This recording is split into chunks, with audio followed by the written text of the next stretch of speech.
بسم الله، اللهم صل وسلم وبارك على سيدنا محمد. ازيكم حبايبي؟ عاملين ايه؟ يا رب تكونوا بألف خير. هنعمل مع بعضينا الزلابية، هتشوفوها معايا بكل أسرارها وتكاتها بمقادير بسيطة جدا موجودة في كل بيت.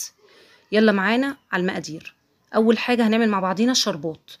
هنحط 5 كوبايات سكر و3 كوبايات مية. المية بالسكر لما يغلي معانا هنضيف عليهم نص عصرة ليمونة،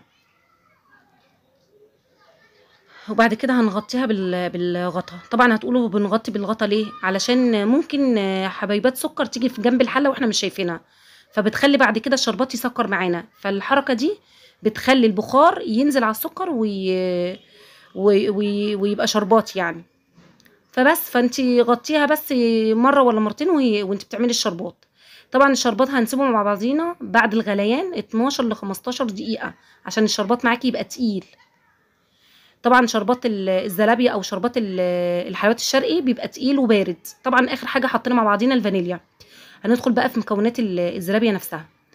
هنحط 3 كوبايات دقيق، ويا ريت الدقيق بتاع الزلابيه يكون عرقه قوي، يعني مثلا دقيق الكوثر، دقيق الصقر، اي دقيق يكون قوي عشان الزلابيه تطلع معاكي حلوه، وان شاء الله تطلع باذن الله تطلع معاكي حلوه عشان انت اللي هتعمليها بايديكي. بس حطينا 3 كوبايات دقيق هننخلهم. تمام، زي ما انتم شايفين معانا كده هننخلهم كويس جدا. بعد كده هنحط معلقه خميره كبيره، وهنحط معانا معلقه صغيره كاسترد ومعلقه صغيره نشا، وهنحط معانا معلقه كبيره سكر. طبعا احنا ممكن نحط الخميره والسكر في نص كوبايه ميه وندوبها، ده لو احنا ايه مش متاكدين من الخميره انها شغاله، او حتى لو انت متاكده يعني عادي ممكن الخطوه دي وممكن تدوبيها في نص كوبايه ميه، مش هتفرق يعني. بس هنحط الميه، والميه طبعا ايه حسب نوع الدقيق. في دقيق بياخد سوائل اكتر، وفي دقيق لا. هي خدت معايا حوالي 3 كوبايات ونص دقيق ميه. خدت معايا حوالي 3 كوبايات ونص ميه. ممكن تاخد معاكي على حسب نوع الدقيق 3 كوبايات ميه، من 3 وربع ل 3 ونص. المهم العجينه هتشوفيها دلوقتي ملمسها ازاي، هوريكي العجينه. هي شرط من شروط الزلابيه ونجاحها قوام العجينه. عجينه قوامها مظبوط هتطلع معاكي احلى زلابيه. طبعا قوام عجينه الزلابيه ولا هي خفيفه ولا هي تقيله، عجينه وسط مايله سنه صغيره قوي للتقيله. لو خفيفه معاكي هتطلع في الزيت اشكال فضائيه، لو تقيله هتطلع من جوه معجنه مش حلوه. فالعجينه بتاعتها بتبقى متوسطه مايله سنه صغيره قوي للتقيله. وهوريها لك دلوقتي لما اجي هعجنها بايديا. طبعا هعجنها بايديا ليه؟ علشان ملمس العجينه في ايديا بحس بيها اكتر، وغير كده هعجنها كويس جدا بايديا، ادخل فيها هوا على قد ما اقدر. فدي حاجه كويسه يعني، حاجه حلوه للعجينه ان انت الزلابيه بالذات انك تعجنيها بايديكي علشان تدخلي كميه هوا حلوه في الزلابيه. ولما هعجنها كويس جدا بايديا هوريكي القوام، هتشوفي معايا القوام دلوقتي. طبعا هركن المضرب اليدوي دوت على جنب، وهستعمل ايديا.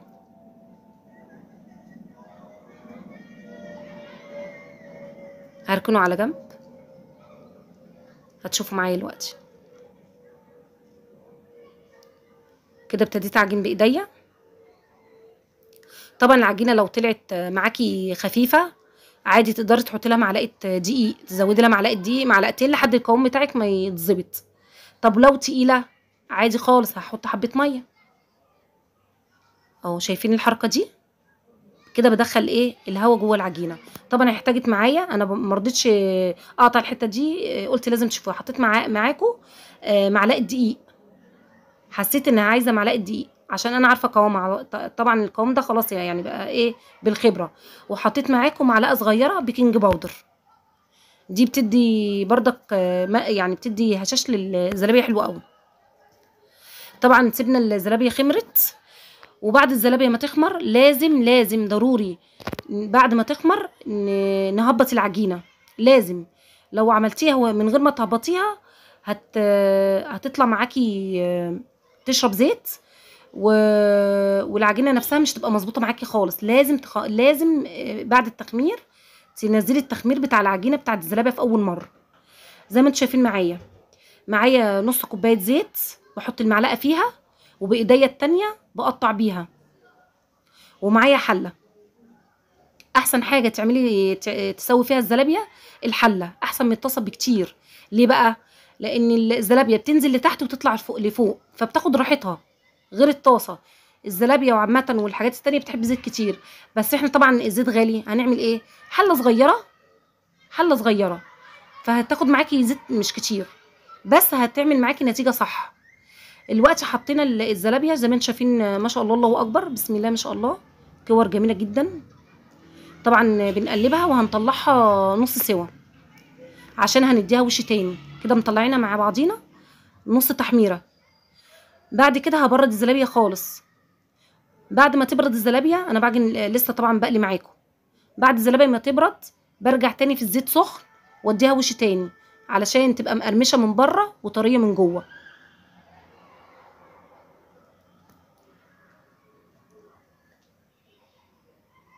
زي ما انتم شايفين معايا. مش عايزين تعملوها بايديكم الزلابيه، ممكن تحطوها في كيس قمع بلاستيك وتقصوها بمقص وتقطعوا الزلابيه. بس انا بصراحه بحب اتعامل بيها، انا عن نفسي بحب اعملها بايدي، بتحكم فيها اكتر. مش عايزه تعمليها بايدك، زي ما قلت لك قمع بلاستيك او قمع كيس اللي هو بتاع الحلواني، قطعيه حته صغيره وقطعي بيه الزلابيه، هيطلع معاكي بردك حلو.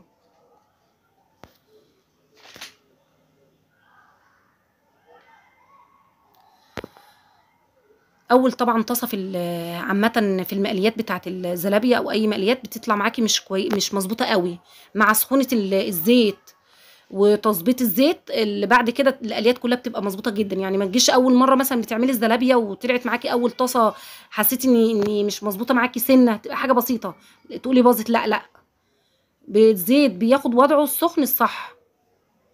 وانت لو مشيتي معايا بالمقادير دي، في اول طاسه واخر طاسه هيطلع معاكي 10/10. طبعا احنا حمرنا الزلابيه، اديناها التحميره التانية زي ما انتوا شايفين معايا اهوت. هنصفيها كويس جدا من الزيت، وطبعا وهي سخنه كده لازم نحطها في شربات تقيل وبارد، وهنقلبها مده مثلا 5 دقايق عشان الشربات تشرب فيها كويس جدا. هنقلبها مع بعضينا كويس جدا في الشربات لمده 5 دقايق. بعد كده معانا ميه مغليه، ودي اسهل طريقه تسيحوا بيها الشوكولاته.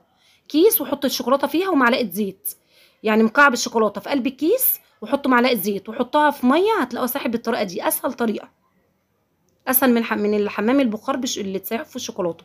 طبعا احنا بنزين مع بعضينا.